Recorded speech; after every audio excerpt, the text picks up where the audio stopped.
House full housefull housefull housefull housefull housefull housefull housefull housefull housefull. नमस्कार. हाऊसफुलच्या या नव्या भागात नव्या नाटक सिनेमांची चाहूल घेत सुरू करूया आपली आजची सुपरफास्ट हाऊसफुल एक्सप्रेस.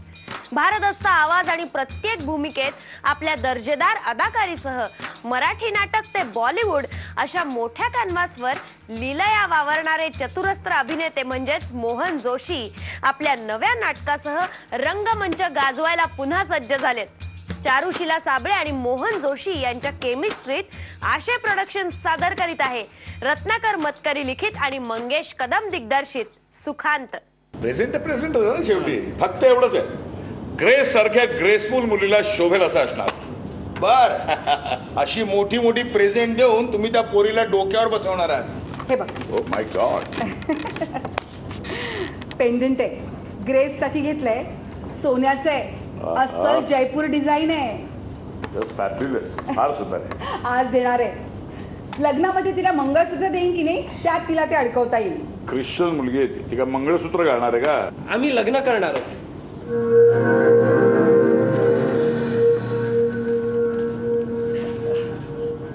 लग्न करणार आहात हा, म्हणजे तुम्ही सगळं ठरवूनच आलायत तर.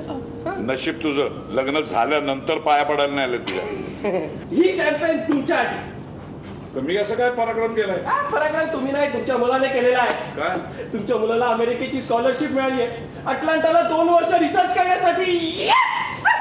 मानवी नातेसंबंधांचे वेगवेगळे पदर उलगडत जाणारं हे कौटुंबिक नाटक जगण्याच्या बदलत्या मूल्यांवर प्रश्न करत खऱ्या सुखाचा शोध घेत प्रेक्षकांना खिळवून ठेवतं. आताच हाती आलेल्या बातमीनुसार कुमारी ग्रेस हिचे 1 महिन्याने होऊ घातलेले लग्न आता 2 वर्ष पुढे गेले आहे. कारण त्यांचे वाग्दत्त वर आणि आजचे धडाडीचे तरुण बुद्धिमान कम्प्युटर इंजिनियर श्री देवेंद्र प्रधान हे अटलांटा येथे संशोधनासाठी एकटेच जात आहेत.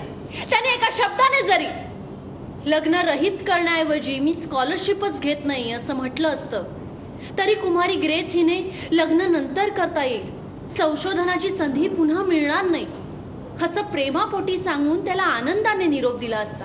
काय आम्ही दोघांनी असा विचार केला की म्हणजे देवेन अमेरिकेला गेल्यानंतर तू आमच्याकडे येऊन राहायचं. अगं गैरसमज करून घेऊ नकोस. आम्ही तुझ्यावर कुठलीही मेहरबानी करत नाही आहोत. आम्हाला माहिती की तू स्वावलंबी आहेस आणि तुझ्या राहण्याच्या जागेचाही काही प्रॉब्लेम नाहीये. तसं तुला पहिल्यापासून आम्ही मुलगीच मानलंय. बरं लग्न झाल्यानंतर सून म्हणून या घरात येणारच आहेस तू. हो, मग देवेनीचा असला काय आणि नसला काय परिस्थितीमध्ये काय फरक पडतो. सुखांत या नाटकामधून मी आजच्या कुटुंबातल्या नातेसंबंधांचा वेध घेण्याचा थोडासा प्रयत्न केला आहे. त्याच्यामधली प्रमुख भूमिका जी आहे मोहन जोशी करतात ती शौनक प्रधानची. हा एक अतिशय चांगला उमदा मनुष्य आहे, अत्यंत रॅशनल असा आहे, गोष्टींचा लॉजिकली विचार करणारा आहे, पण वृक्ष नाही, आनंदी आहे, आनंदात राहण्याचा प्रयत्न करतोय आणि इतरांशी आनंदात बोलतोय. असं असताना त्याच्यावर आणि पर्यायाने कुटुंबावर जी एक आपत्ती कोसळते त्याला हे सगळं कुटुंब कसं तोंड देतं ह्याचाही वेध या नाटकात घेतलेला आहे. उद्या आमच्या मुलीने असा त्रास दिला असता आम्ही तिला घराबाहेर काढली असती. फार तर आम्ही तिच्याबरोबर भांडलो असतो, वादविवाद घातले असते, एखादी लाडानी शिवी पण दिली असती नालायक म्हणून, पण बाहेर नसतं सांग. चला निदान भांडाल तरी ना माझ्याशी. अरे 100% द्याल ना मला शिव्या. म्हणजे बा अधिकार आहे. मग नक्की येईल मी तुमच्याकडे राहायला. कधी कधी रक्ताच्या नात्यांपेक्षा मानलेली नाती खूप आपल्याला जवळची वाटतात. आता जे आपल्या भोवताली जी सगळी परिस्थिती बदलत चालली आहे, सामाजिक आर्थिक राजकीय सगळी परिस्थिती जी बदलत चालली आहे त्याचं कुठेतरी रिफ्लेक्शन ह्या नाटकामधून होतं. म्हणून हे नाटक मला महत्त्वाचं वाटलं आणि म्हणून हे नाटक मला करावं असं वाटलं. हा बोल, ऑन केला आता, ऐकू येतं का? ग्रेस आहे तिथे? नाही रे अजून आली नाही, पण येईल एवढ्यात. का रे? गुड. नाही ती याच्या आधीच बोलतो तुमच्याकडे. म्हणजे तू तिला विश करायला नव्हता केलास फोन? आई अगं एक घोळ झालाय. काय झालं रे? तुझी तब्येत बरी आहे ना? हा मी मस्त मजेत आहे. ऍक्च्युली आई मी लग्न केलंय. असे बरेच प्रसंग समाजामध्ये घडलेले आहेत की जे खरोखर लोकांपर्यंत पोहोचले पाहिजेत, लोकांनी यातनं शिकलं पाहिजे. मतकरींचं लिखाण आहे, त्यामुळे लिखाणाविषयी बोलण्याचं काही कारणच नाही. अतिशय सुंदर लिहिलेलं नाटक आहे. म्हणजे बोलताना सुद्धा खूप आनंद होतो, करताना सुद्धा खूप आनंद होतो. मंगेश कदम यांच्यासारखे उत्साही दिग्दर्शक आहेत आणि सौ अनुराधा वाघ यांनी याची निर्मिती केलेली आहे. लग्न केलंयस? हा म्हणजे आता एकच आठवडा झाला. मला कळत नव्हतं तुम्हाला कसं सांगावं ते, पण म्हटलं जे खरं आहे ते सांगून टाकावं. हॅलो हॅलो आई, डॅड, ऐकताय ना? बोल. नात्यांची गुंफण किंवा नात्यांमधला ताणतणाव किंवा त्याचं एक छानसं एक सादरीकरण या नाटकामध्ये केलं गेलेलं आहे आणि तो बघतानाचा एक वेगळा आनंद आहे. म्हणजे असं सांगता येणार नाही ते कसं, ते प्रत्यक्ष बघायला पाहिजे. म्हणजे सहज सोपी गोष्ट पण किती वेगळ्या रीतीने मांडता येऊ शकते. त्याचं उत्तम उदाहरण आहे म्हणजे सुखांत. ग्रेसची काळजी करण्याचं नाटक तू करू नकोस, कारण ती आता आमची जबाबदारी आहे. आमची मुलगी आहे ती, आता आम्हाला परकी नाही. परका आहेस तो तू. हल्लीच्या विनोदी परत ते जे जुने नाटकं येत आहेत त्याच्यापेक्षा हे जरा वेगळा बाज आहे आणि थोडंसं म्हणजे जास्त गंभीर नसलं तरी चांगला आशय देणार आहे. म्हणजे लोकांना आवडेल असं ह्या प्रकारचं ते नाटक होतं. म्हणजे कथा होती म्हणून ते करायला घेतलं मी. पेंडेंट आहे, नेकलेस मध्ये अडकवायचं. खरं तर लग्नामध्ये तुला मंगळसूत्र दे.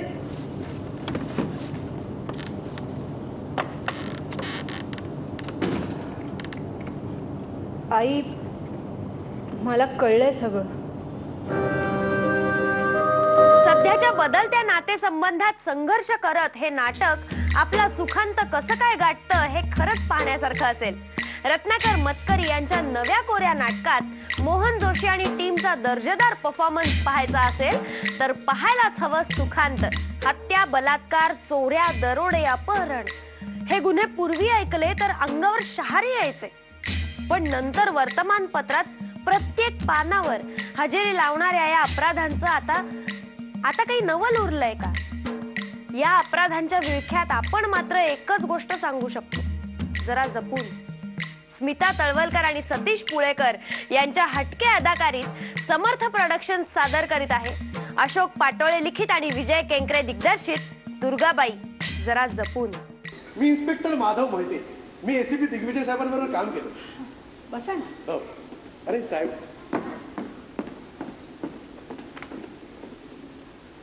आहे आमच्या शेजारी. नमस्कार. नमस्कार. काय नाव काय? सुरेश. सुरेश लक्ष्मण.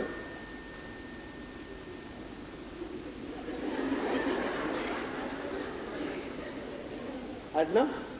नाही, आडनाव नाही लावत मी. म्हणजे माझ्या वडिलांनी कधी लावलं नाही. काय रे, कशात काय पीठ वगैरे अडकलं की काय? मुकाय तो. काय नाव काय तुझं? घ्या, मुक्याला नाव विचार. तुम्ही जरा गप्पा बसता का? बिन आडनावाच्या तात्या. ही आमची मेड आहे, माहित? शकू. अच्छा, तुमची मेड. शकू. नाव काय तुझं? घ्या, शकू. नाव काय तुझं?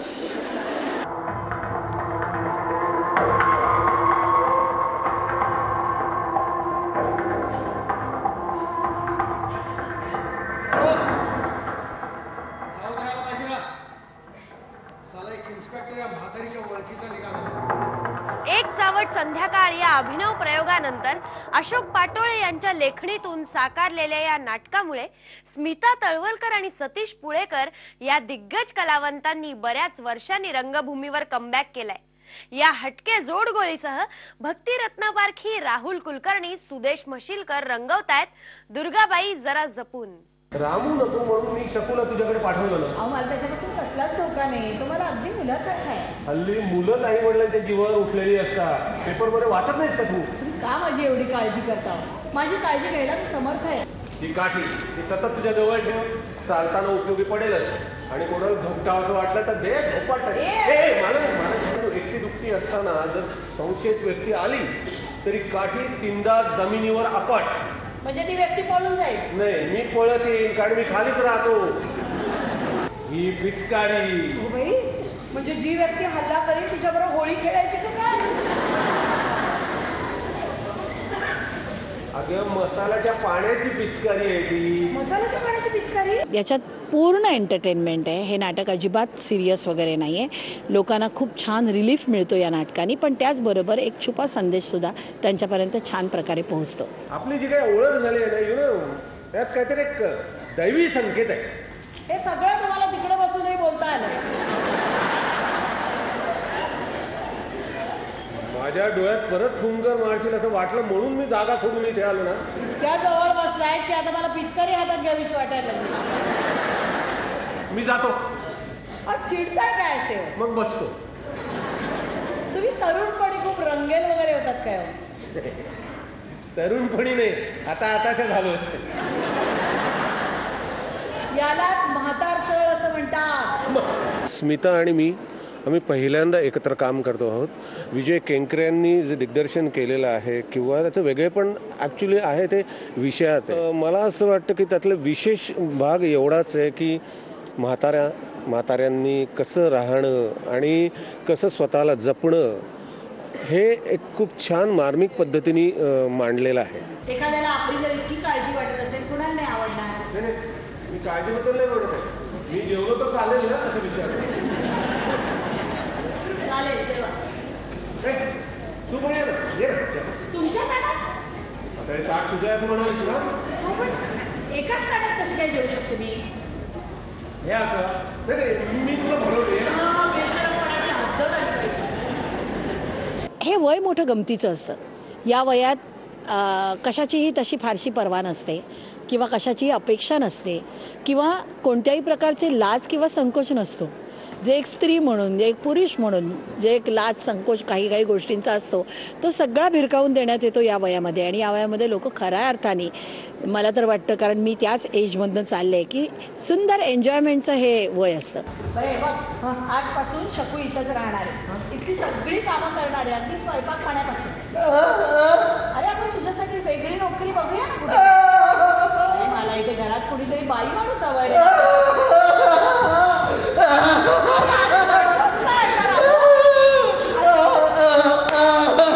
नाही, तुझ्यावर पूर्ण विश्वास आहे माझा. तू सुद्धा राहा इथे नोकरीला. आपण बघतोच की ज्येष्ठ नागरिकांवर जो अन्याय होतोय, त्यांच्या घरात त्याची नोकर मंडळी, त्यांचे नातेवाईक कसे काय त्यांचे खून करून दागिने घेऊन पळून जात आहेत.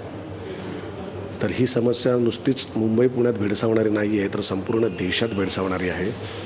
आणि ह्या समस्येची उकल करण्यासाठी हे नाटक आम्ही सादर करतोय. दुर्गाबाई जरा जपून.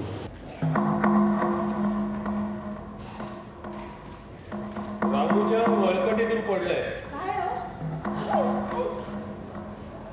रक्ताने मारलेला सुद्धा.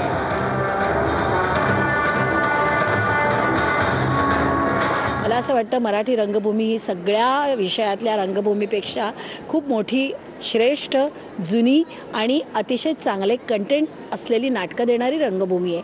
त्याच्यामुळे त्याला रसिकांनी छान न्याय द्यावा, त्यांनी यावं, पाहावं. आणि पुष्कर, एवढी जर आईची काळजी वाटते ना तर तिकडचं सगळं सोडून इथे निघून यायचं, किंवा मला तरी तिकडे घेऊन चल.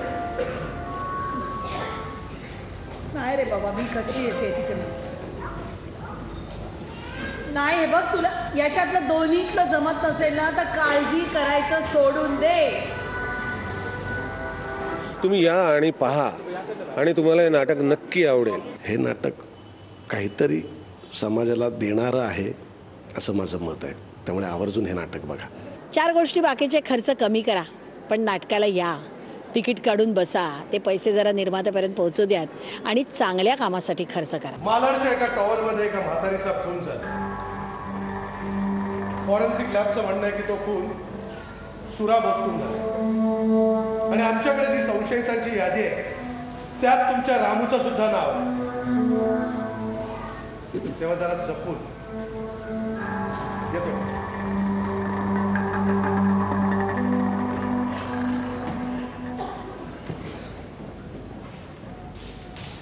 या त्या पोरावर मी माझ्या पोरासारखी माया केली. अन्न पाणी कपडा लत्ता इतकंच नाही तर या घरात त्याची राहायची सोय केली.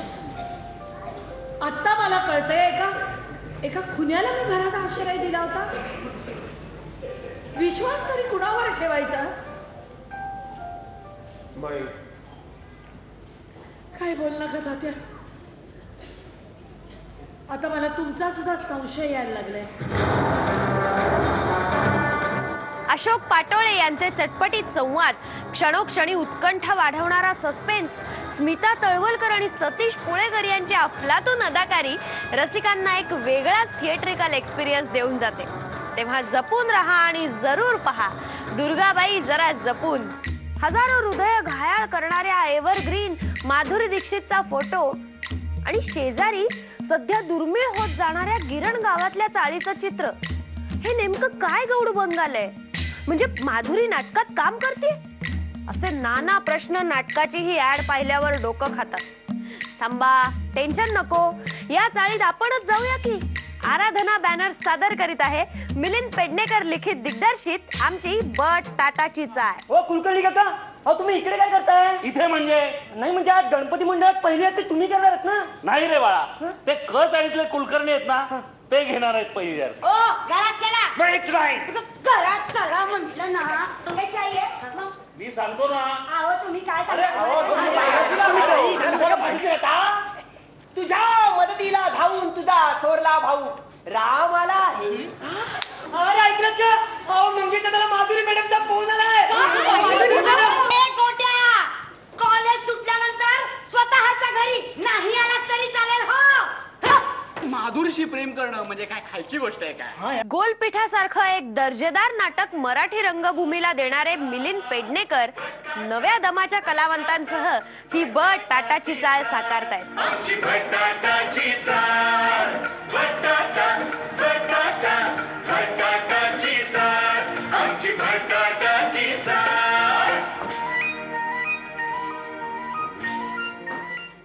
हो काका, बाबा चाळीचे अध्यक्ष आहेत, गणेशोत्सव मंडळाचे नाहीत. आणि जरी ते गणेश मंडळाचे अध्यक्ष असते ना तरी त्यांना ते काम जमले नसते.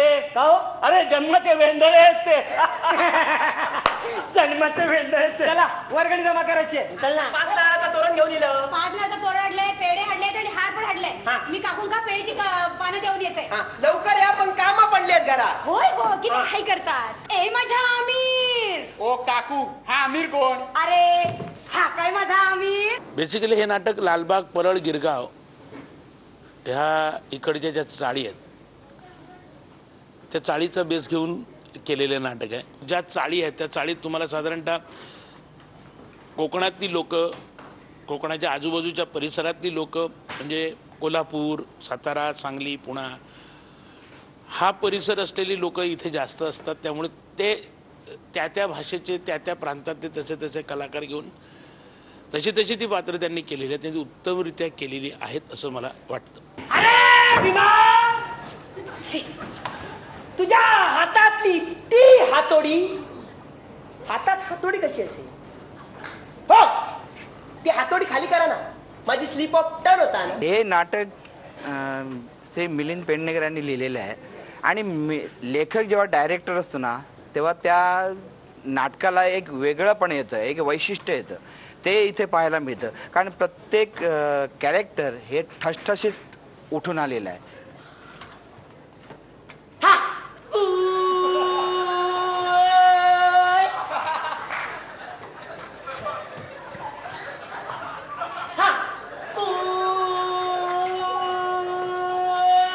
आजच्या या पिढीला 25 वर्षापूर्वी, 50 वर्षापूर्वी किंवा त्याच्याही आधी चाळ कशी होती, चाळीतले लोक कसे वावरायचे, त्यांची सुखदुःख कशी ते एकमेकांशी वाटून घ्यायचे याचं काहीच माहिती नाही आहे. त्यामुळे चाळ ही काय असते आणि त्यातला जो एक प्रकारचा भावनांचा ओलावा आजूबाजूच्या शेजाऱ्यांमध्ये असतो तो कसा असतो किंवा कसा असायचा हे जाणीव करून देण्याकरता म्हणून आम्ही हे नाटक आणलेलं आहे. या रे मुलांनो, पेढा घ्या. अरे वनवासाला पेढे वाटत नसतात. हो अध्यक्ष, मी वाटतोय पेढे, या इकडे. तुम्ही वाटतंय का? हा घ्या तुम्हाला पेढा. कशाबद्दल? आमच्या मुलगीला नवीन नोकरी लागली ना, त्याचा हा पेढा आहे. एक उरले तर देईल ना आणखी. काय हो काका, पेढे विकत आणले काय? म्हणजे नाही म्हणजे गणपतीच्या पुढ्यात बरेच बॉक्स आहेत त्याच्यातला स्वतः कधी पेढा वाटायचा नाही आणि दुसरं वाटतो त्याची तिंगल करायची. अरे काय माणूस आहे रे हा. हो हा का पेढा विकत आणलाय? मला पण हा घे तुला पण. तर मंडळी, अशा रीतीने माधुरी आपल्या चाळीत रवा घेतली आहे. आता ती जसा वागेल तसाच आपण वागायचा. ती आपल्या चाळीत इल्याबरोबर तिका असा वाटला पाहिजे.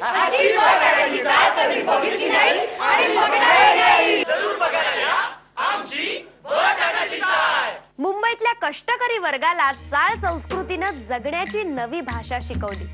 कठीण परिस्थितीतही जगण्याचा उत्साह जल्लोष टिकवणाऱ्या या चाळीला भेट द्यायलाच हवी. जरूर पहा आमची टाटाची चाळ.